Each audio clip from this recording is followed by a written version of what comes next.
With more news from Tamil Nadu, the state government here has presented its investment report card, accounting for not just investment commitments but MOU conversions since the DMK came back to power in 2021. The state's Industries Department claims to have converted 867 out of 1,179 MOUs in this period, accruing investments totaling 12.5 lakh crore rupees in the process and creating well over 36 lakh jobs.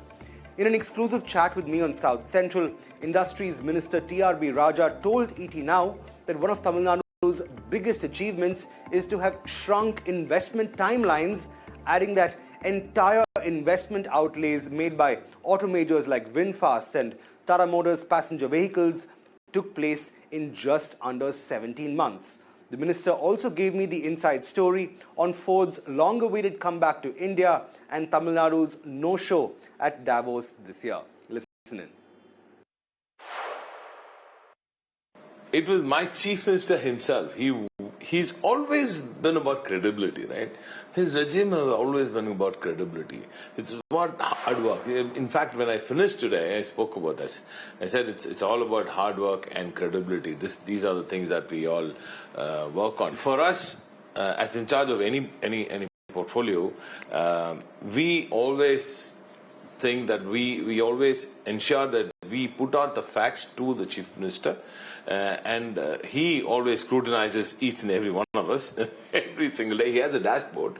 I don't know if you know. He has a dashboard on every department. He follows that up every single day, right? And when it comes to investments in Tamil Nadu, our chief minister has always been very, very particular about jobs that are being created here. It's not about the investment numbers. It's never been about the investment numbers. It was always about the jobs that are created and where these jobs come and for whom these jobs are being created for. The next question is because of his dream of the $1 trillion economy. Right? Absolutely. He has a task cut out. 2030, Dravida Model 2.0 will be all about going after that $1 trillion dream. He knows for a fact that only if all of this is enabled, right?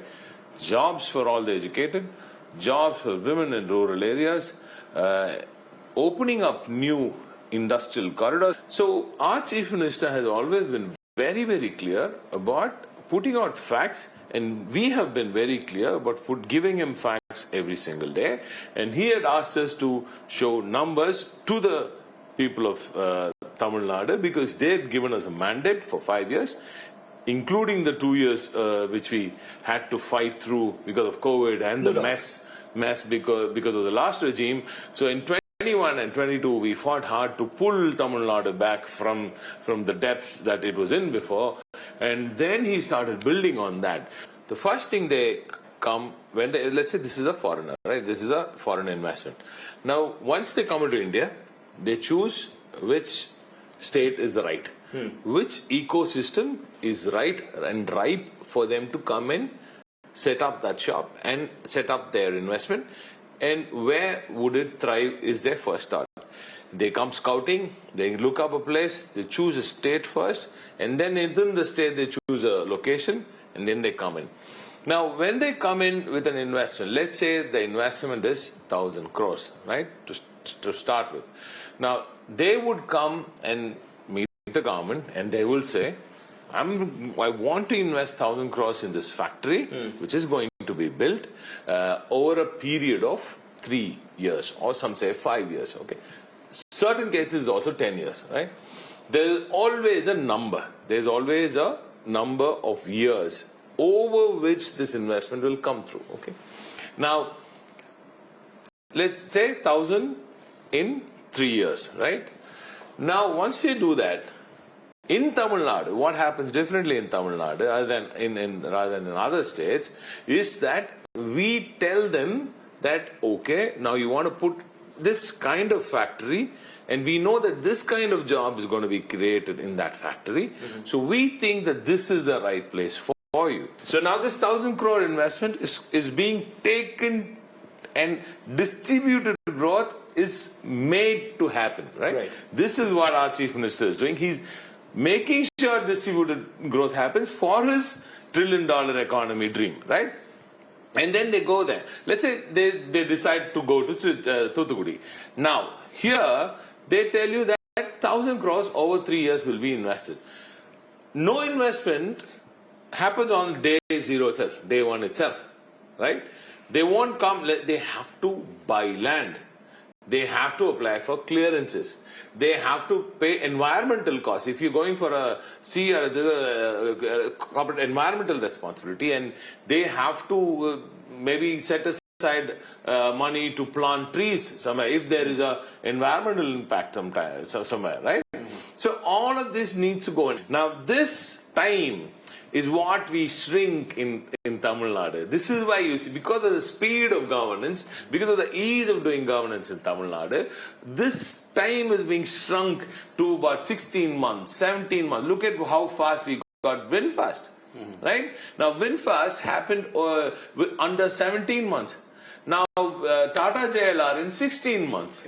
631 MOUs signed, and we have a conversion rate today of 83%. 83% on the global investors meet alone. Now that date is crucial. When was that? It was January of 2024. We are in Feb. Let's say we are in Jan of 26. Just 10 days. So under 2 years, 83% has started to convert. Let's talk about some of these investments to begin with, Mr. Rajaa. I think the one that's got a lot of people talking is Sarvam AI's Sovereign AI Park, 10,000 crore rupee investment. Help me break this down, if you will. What is it all about? And add context to a Sovereign AI Park, really. What does the government intend to do, and how will it help? See, everything is anchored on social justice and democracy here in the Dravidian model government, right? And in Tamil Nadu, we very strongly believe that AI needs to be a bit tethered, at least in the initial stages, and we'll definitely want to democratize it. Right? We'll definitely want to bring in the social justice angle on it, access to everybody, right? Equal access to all of them, all of the capabilities of AI for all of them in Tamil Nadu. So, and also when you take data and put it into crunch it via AI, you really want to hold that data within yourself. That data, Jude, is going to be phenomenally valuable, right? And we're going to learn so much from the data. I know the Prime Minister's office is also extremely interested in this data for national interest, of course. And they're also looking at the value that data itself creates in India. Right? So we in Tamil Nadu also completely agree this needs to be safeguarded, right? This needs to be protected. Sovereignty of data is key for any country now. Every country is talking about it. Now, Sarvam, the story has just started. It's just a beautiful marriage, just started now. We're going to see bigger investment, bigger announcements coming very, very soon from Sarvam. Hopefully, they're going at breakneck speed. Every single day they're dropping a new build, and it's everybody's going bonkers. They're thinking, what is happening with these guys? And they're turning heads big time world over.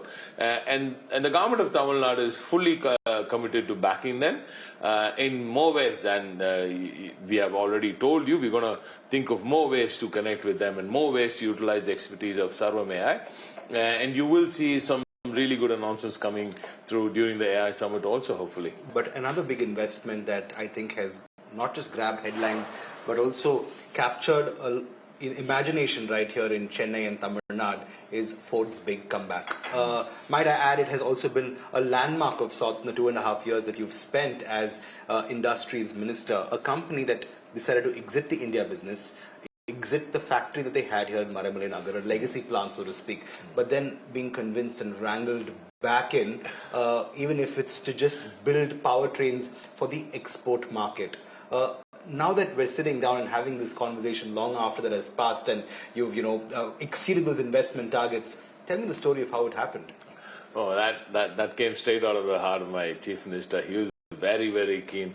Because Ford, he knew it was one of the original large investments that came through to Tamil Nadu, and he was very, very interested. And he saw that the space itself was being was wasted, just lying idle there.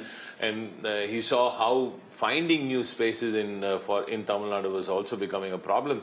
So we wanted to make sure that no stones are left unturned to try and see if we could talk to them and convince them that this is the right time to come back into India, and of course Tamil Nadu is the best place to be in. The fact that this was also taking place at the time of the Trump tariffs, which also led to a fair bit of miscommunication and confusion over whether that comeback would actually happen, with Ford first saying they hadn't quite made up their mind yet, only to then reverse their stance and said it was a go. Speaking of the Trump tariffs itself, India has just arrived at a proposed trade deal with the US. There's been a lot of discourse on it from both the Indian and the American sides. The Tirupur Exporters Association, heavily impacted by the deal, rejoicing for a bit when some framework towards the deal was achieved, only to have some of their joy perhaps short-lived when the US-Bangladesh deal was struck, which said that incentivized buying of US cotton would then mean Bangladeshi finished goods get a zero-duty pathway into the US. Has it been a state of confusion, misinformation, and just hard to figure out and understand with regard to the deal itself? And has that caused our industries some stress in the last couple of weeks? What happened with the tariffs?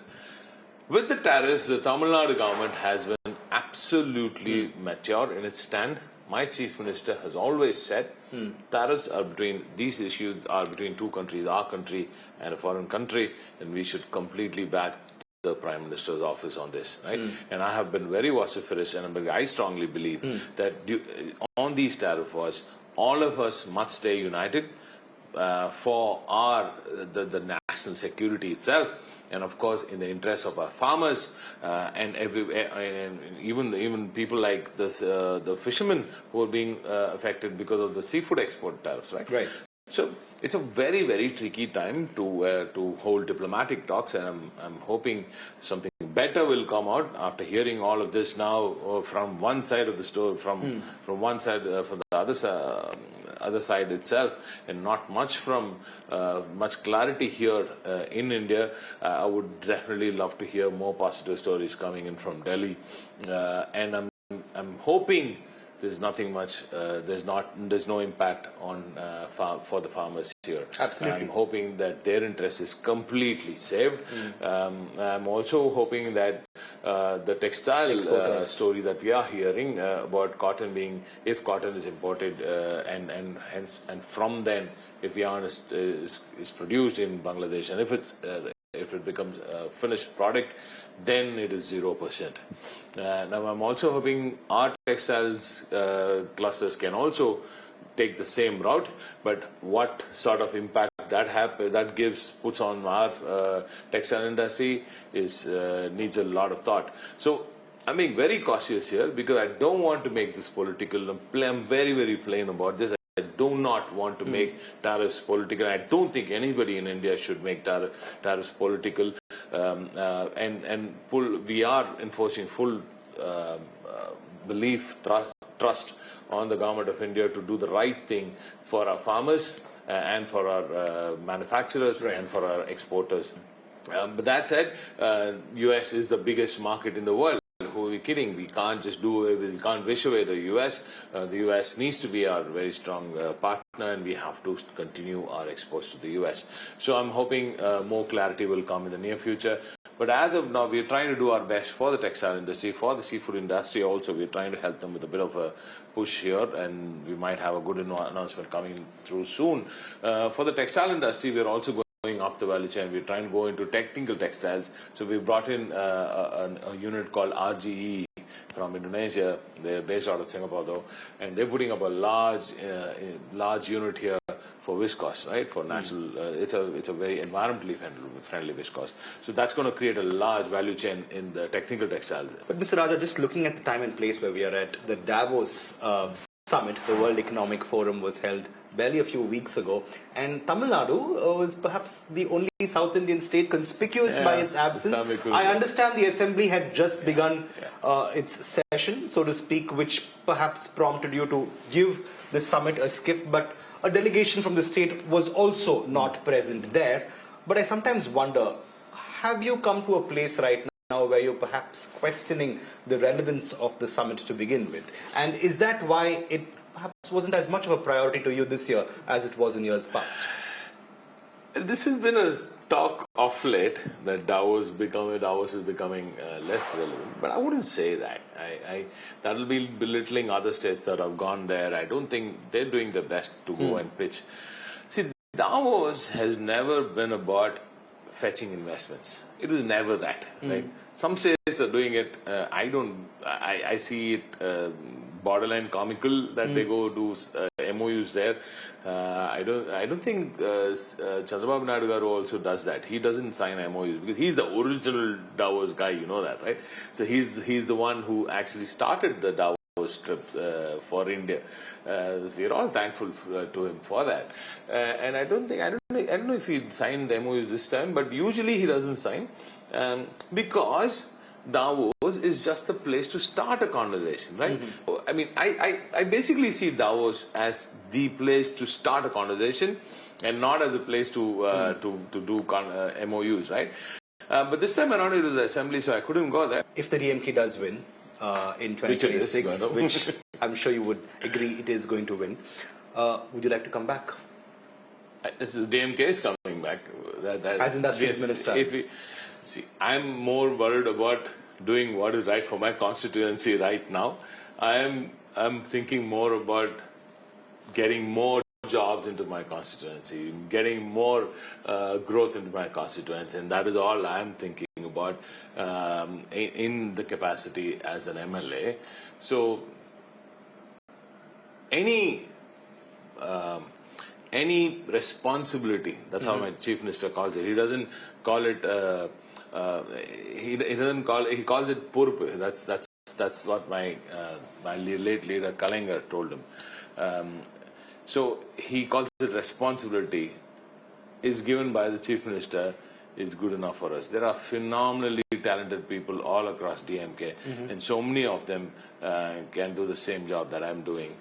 So I'm happy that he's given me this chance now, and I'm hoping that my chief minister is happy with my performance. That's rather modest of you to say, so I have to then ask you, what do you think you would like your legacy to be in the last 2.5 years that you've spent as Industries Minister? Looking back, what do you think your fondest legacy would be in the term that you've spent? I think it's about bringing credibility to the job, right? Credibility, and that's my statement again. Credibility is all that matters, end of the day. On to political action next.